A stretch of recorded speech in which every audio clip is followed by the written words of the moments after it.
Ryan, posible ba na lumaki pa ang sira niyang dike at may paglilipatan na ba sa mga nakatira malapit dyan sa lugar na yan? Yun, malaki pa ang posibilidad na lumaki ang sira nitong dike. Kaya nga tuloy-tuloy ang ginagawang pagtatambak ngayon ng lokal na pamahalaan. Yung relokasyon, meron na silang relokasyon. Ang problema, June, yung ibang mga residente ayaw nilang kunin o tanggapin yung relokasyon ibinibigay sa kanila ng lokal na pamahalaan dahil sila'y nalalayuan. Hindi na muna papayagan ng lokal na pamahalaan ng bayan ng San Leonardo, Nueva Ecija na bumalik sa kanilang lugar ang mga residente na apektado ng gumuhong dike. Lubang delikado pa kasi ang lugar lalo na patuloy pang nakakaranas ng mga pag-ulan kaya ang LGU idiniklara ng danger zone ang lugar. Minamadali na rin ang paglalagay ng mga boulders sa gumuhong bahagi upang hindi na tuluyang lamunin ng ilog ang dike. Ang DPWH tumutulong na rin sa pagtambak sa lugar. Pero ayon sa lokal na pamahalaan ng San Leonardo, pansamantalang solusyon lang ito at nangangailangan sila ng pangmatagalang solusyon sa problema. Ang permanent solution natin dito, yung paglalagay talaga ng gabyon. Ibabaon natin yung gabyon dun sa lupa hanggang sa itaas, maisalansa natin. At may programa na kaming ginawa. At yun nga, magre-request din kami kung pwedeng makahingi kami ng tulong sa DPWH, sa probinsya. At sa ganun, tulong-tulong namin ayusin yung mga problemang ito na maraming nawalan ng bahay dahil doon sa biglaang pagtaas ng tubig. Aabutin umano ng hanggang 20 milyon hanggang 30 milyong piso ang magagastos para tuluyang maayos ang dike. 5 bahay ang tuluyang nilamon ang ilog pero 20 pang apektado na may damage na rin at wala na daw laman ang ilalim kaya delikado na itong tirhan.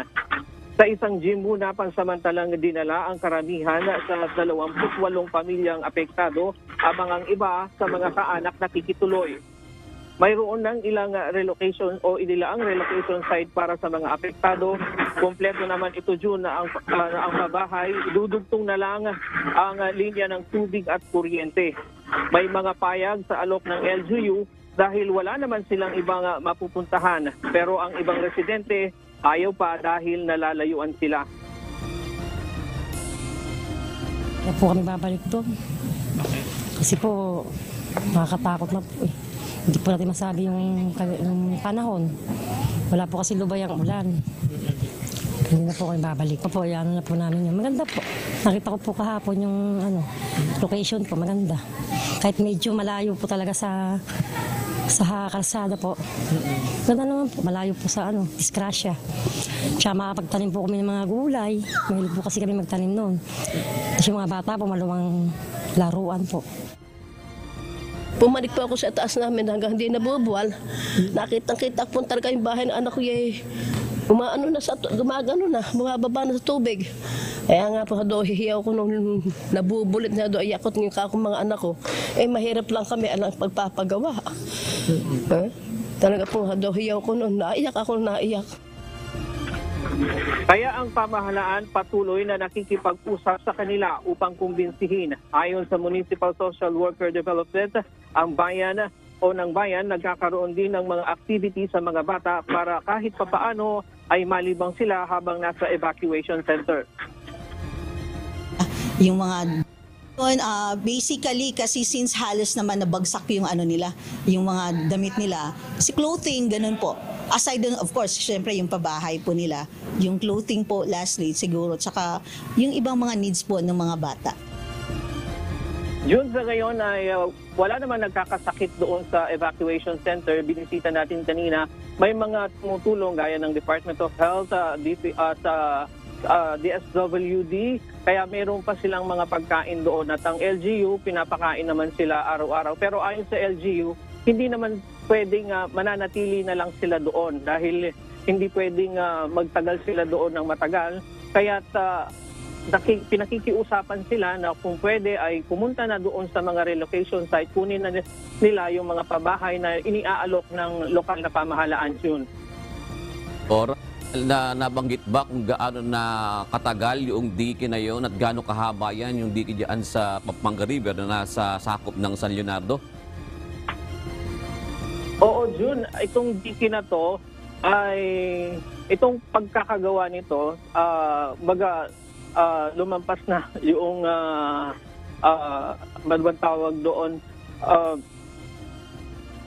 yung kalidad nito, kumbaga nasulit na, no? Kaya ang problema, June, kaya nasira ito ayon sa lokal na pamahalaan, ayon sa Municipal Engineering Office kanina, dahil doon sa lakas ng tubig na tumama dito, yung current, dahil pa elbow ito, June, dito pumupunta lahat ng tubig.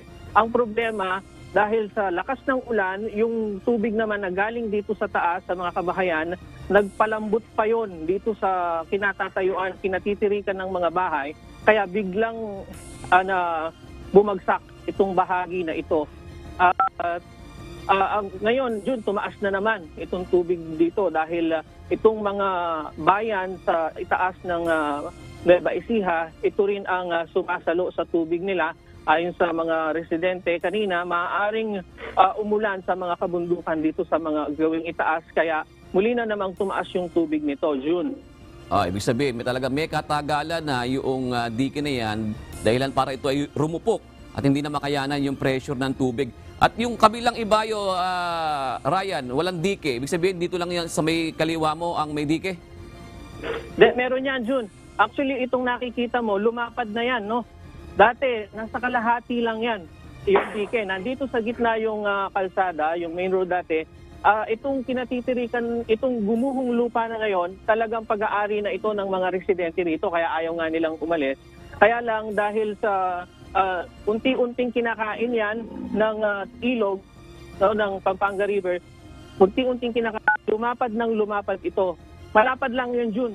Pero sa kabila, meron pa ring, meron pa ring concrete wall yan.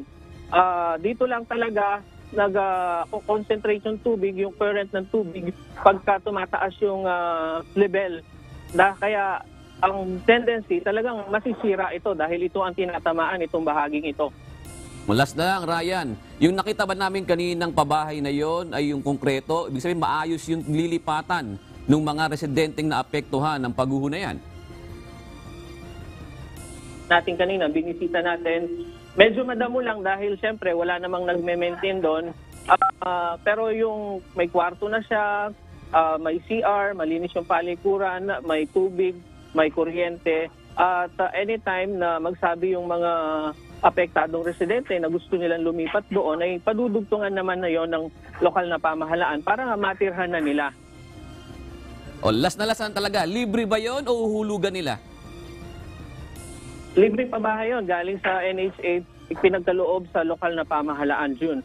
Alright, maraming salamat, Ryan Lacanlale, live na nag-uulat mula San Leonardo, Nueva Ecija.